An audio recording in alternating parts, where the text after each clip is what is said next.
Another powerful technique that has been, I think, largely underdeveloped in all the how-to literature is making use of subtext. Subtext is what's going on beneath the surface of any scene in your book.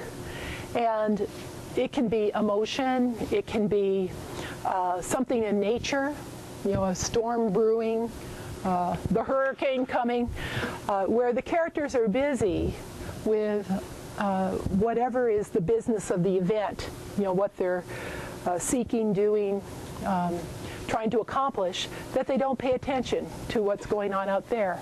But it could be something going on inside your point of view character that that character is very much aware of, and it may or may not break the surface of the scene. Oh, hello. In time for subtext. She didn't know that the cat was on the chair. And she might have said, well, is she going to sit on the cat or not? You see, there's a little... It's his job to steal every shot. Oh, well. He looks like a cousin of my cat.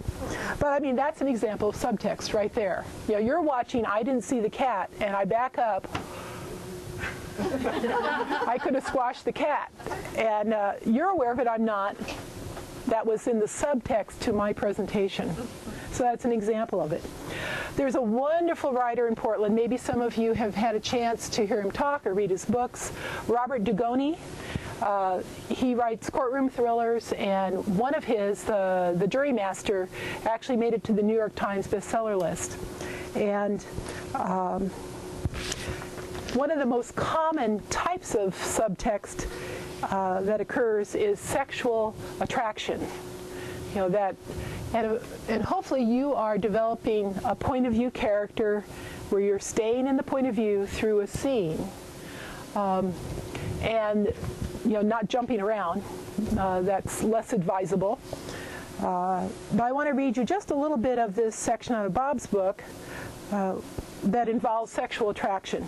And the setup that would be helpful for you to know is that his character is David Sloan, who's an attorney, and David has a secretary. I don't even think the word secretary is used anymore, is it?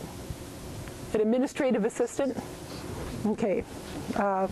But he's had a secretary for 10 years. Her name is Tina. She's given her resignation, and this is her last day of work. And she's left. It's in San Francisco. In the scene, it's windy, it's cold, it's early evening. And they're in the financial district, and he decides to keep her company until her taxi comes. And meanwhile, he has a date with a woman named Melda. Now, you know anybody... Well, anyway. So he has, before I read this, he has just called Melda on his cell phone to tell her he's going to be a little bit late. And he reaches her answering machine, and then the dialogue begins. "Everything okay?" Tina asked. "I'm just surprised she's not home yet." "Go ahead, I'll be fine." "No, it's all right." He put his hands in the pockets of his leather coat and hunched his shoulders to protect his neck from the cold. "She probably stayed to have a cup of coffee with a certain gentleman she's been talking about." "Another man? She stood you up?" Tina grinned, turning her head slightly to allow the breeze down Battery Street to blow the hair from her face. He had always thought her eyes blue, but now in the ambient light from the building lobby, they were more the color of a high summer sky, with flecks of gray and yellow. She leaned toward him as if being pulled by an invisible string, and for a moment he thought she was going to kiss him. But she stepped past him to the newspaper bin behind him, studying the paper through the plastic casing.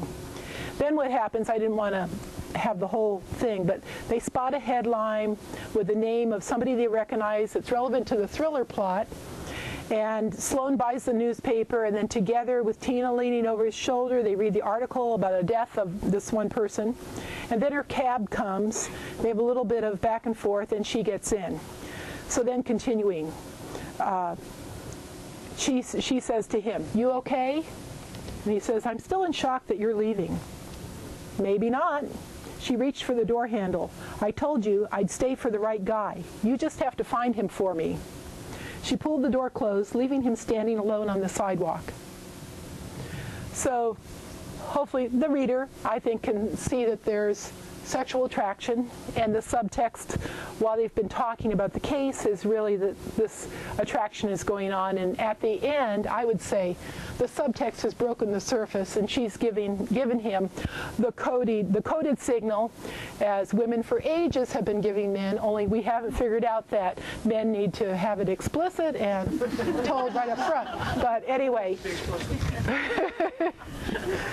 so developing subtext, I think, in going through your books, that you should look for what in every scene or section of your book could be developed as subtext, because that's going to supply a level of tension that comes from outside of the main scene. So you have external conflict, external tension, and then you have this behind the scenes, beneath the surface tension.